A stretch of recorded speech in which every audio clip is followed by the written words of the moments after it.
रामायण के बाद सूर्पनखा आखिर कहाँ गई? क्या मक्का मदीना को बसाने वाली सूर्पनखा ही थी? और सबसे बड़ा सवाल ये आता है, क्या सूर्पनखा ही सभी मुसलमानों की वंशज है? सुनने में ये सारी बातें किसी किस्से कहानी की तरह लग रही होगी, जिसे बहुत लोग गलत भी मान रहे होंगे। लेकिन दोस्तों, हमारे आज के इस वीडियो को देखने के बाद आपकी सारी गलतफहमी दूर हो जाएगी, क्योंकि इस वीडियो में हम आपको आज कुछ ऐसा काला सच बताने वाले हैं जिन्हें सुनने के बाद आपके पैरों तले जमीन खिसक जाएगी। बस हमारे साथ वीडियो में अंत तक बने रहिए। दोस्तों, रामायण तो आप सभी ने देखी होगी, और अगर नहीं देखी तो इसके बारे में सुना जरूर होगा।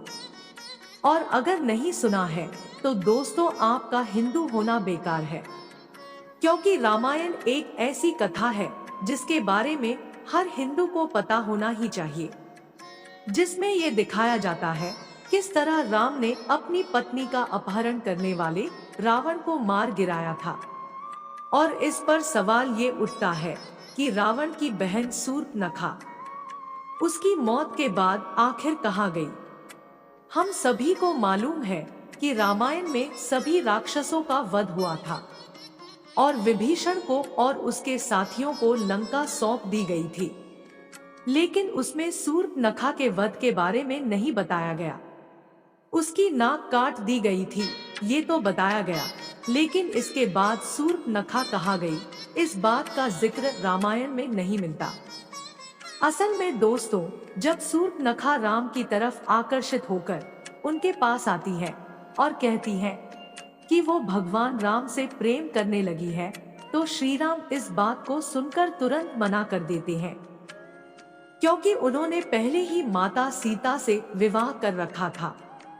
ऐसे में वो लक्ष्मण की तरफ इशारा करते हुए कहते हैं, आप चाहे तो मेरे छोटे भाई से पूछ सकती है। उसी समय लक्ष्मण भी सूर्पनखा को इस बात के लिए मना कर देते हैं। सूर्पनखा वापस से श्री राम के पास जाती है और फिर माता सीता के खिलाफ कई कटु वचन यानी कि उल्टी सीधे बातें कहने लगती है। यहाँ तक कि माता सीता को मारने तक की धमकी दे डालती है। सूर्पनखा माता सीता को मारने के लिए आगे बढ़ती ही है। उतने में लक्ष्मण बीच बचाव करते हुए सूर्पनखा की नाक को काट कर अलग कर देते हैं। अपनी कटी हुई नाक लेकर वो अपने भाई रावण के पास जाती है और सारी घटना बताती है। अपनी बहन के इस अपमान को सुनने के बाद रावण बहुत ही ज्यादा क्रोधित हो जाता है और उसके बाद रावण सीता हरण का निर्णय लेता है।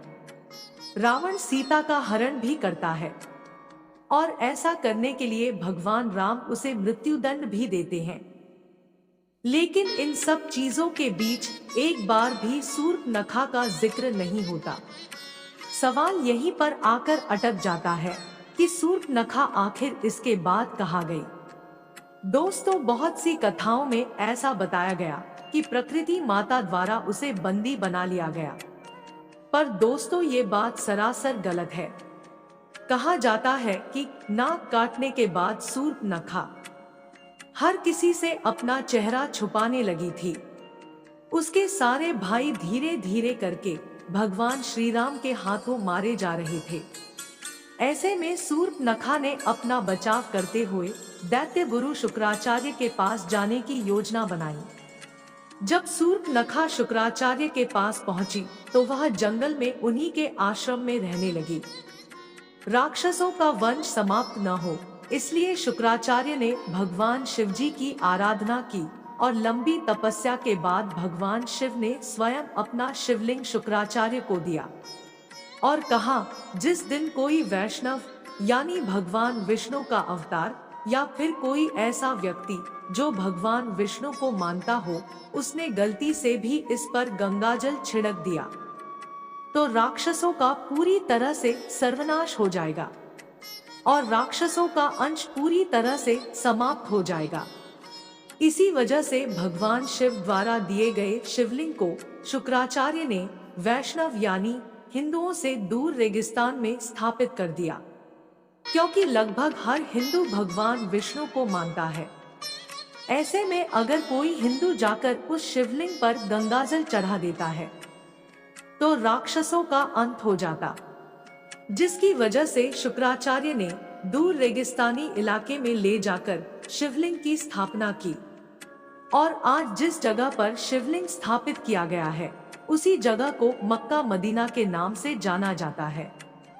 हमें मालूम है ये बात सुनने में काफी अजीब लग रही है और बहुत से लोगों को तो हजम भी नहीं हो रही होगी, पर दोस्तों आप लोगों ने YouTube पर कई सारी कंट्रोवर्शियल थ्योरी में सुना ही होगा कि मक्केश्वर महादेव का मंदिर जो पूर्व काल में शिवलिंग बनाया गया था, दरअसल वही शिवलिंग है जो शिव जी ने दैत्यों के गुरु शुक्राचार्य को दिया था, जिसे हिंदुओं से छुपाने के लिए शुक्राचार्य ने भारतवर्ष से दूर सऊदी अरेबिया के मक्का में स्थापित कर दिया था, यह सोचकर कि कभी भी किसी हिंदू को इस बारे में पता नहीं चलेगा और राक्षसों का वंश इसी तरह बढ़ता रहेगा।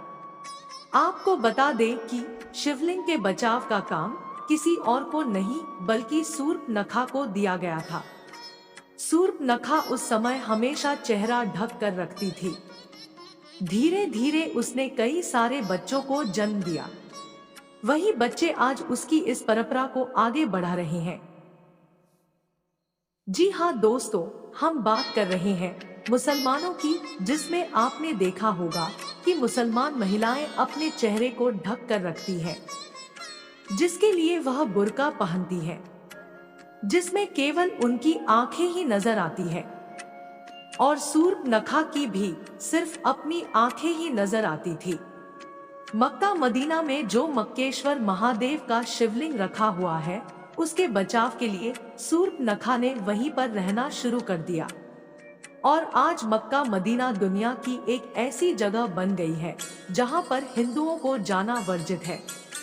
इतना ही नहीं, जैसे सऊदी अरब में मक्का मदीना मौजूद है, वहां पर हिंदुओं को रहने के लिए जगह नहीं मिलती और अगर कोई हिंदू सऊदी अरब में मर गया तो उसे दफनाने के लिए 2 गज जमीन भी नहीं दी जाती। दोस्तों, मक्का मदीना में ही रहकर सूर्पनखा ने कई सारे बच्चों को जन्म दिया और कई सारे अलग अलग परंपराओं का निर्माण किया, जिसमें एक परंपरा थी बुर्का पहनना, क्योंकि यह पहले से ही सूर्पनखा की नीतियां थी।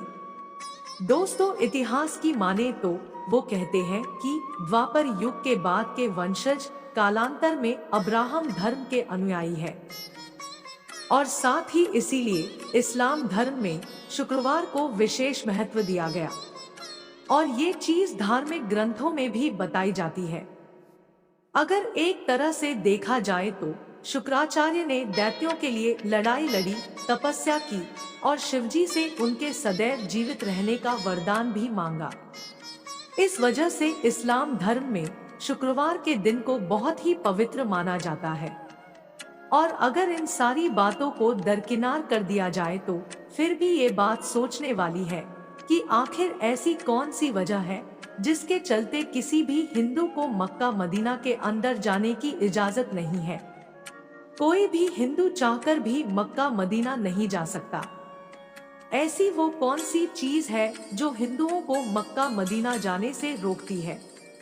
जाहिर सी बात है, कोई ना कोई कारण तो होगा जिसने हिंदुओं को मक्का मदीना में जाने के लिए पाबंदी लगा रखी है। अगर इन सारी चीजों को जोड़कर देखा जाए तो ये बात इस तरफ इशारा करती है कि शायद मुसलमानों का सूर्पनखा के वंशज होने वाली बात सच हो और मुसलमान इस बात से डरते हैं कि अगर कोई हिंदू मक्का मदीना के अंदर चला गया तो वह शिवलिंग के ऊपर पानी डाल देगा, जिससे सभी राक्षसों का अंत हो जाएगा और यह राक्षस कोई और नहीं बल्कि सूर्पनखा के वंशज है। अब आप माने या ना माने, लेकिन दुनिया का सबसे पहला धर्म सनातन धर्म है, यानी कि हर एक इंसान सनातन धर्म से ताल्लुक रखता है और इसी धर्म से हमारे भगवान भी ताल्लुक रखते थे और पहले के समय में राक्षस और दैत्य भी इसी धर्म से निकले थे। वो तो बाद में लोगों के कर्मों के अनुसार उन्होंने अपने धर्म को अलग करना शुरू कर दिया, वरना तो इस दुनिया में सब कुछ सनातन धर्म से ही शुरू हुआ था। बाद में लोगों ने अपने सोच के हिसाब से और अपने कर्मों के हिसाब से अलग अलग धर्म का निर्माण करना शुरू कर दिया। तो दोस्तों, आपको हमारी आज की यह जानकारी कैसी लगी? अगर आपको हमारे द्वारा दी गई ये जानकारी पसंद आई हो तो वीडियो को लाइक व हमारे चैनल कथा परिवार को सब्सक्राइब जरूर करें, ताकि हमारी आगे आने वाली वीडियो आपसे मिस ना हो। इसी के साथ मैं अपने शब्दों को विराम देती हूँ और पुनः आपके मंगलमय जीवन की कामना करती हूँ। अंत में बस इतना ही कहूंगी, ऊपर वाले के आशीर्वाद और अपनों के प्यार के साथ कर दिखाओ कुछ ऐसा कि दुनिया करना चाहे आपके जैसा।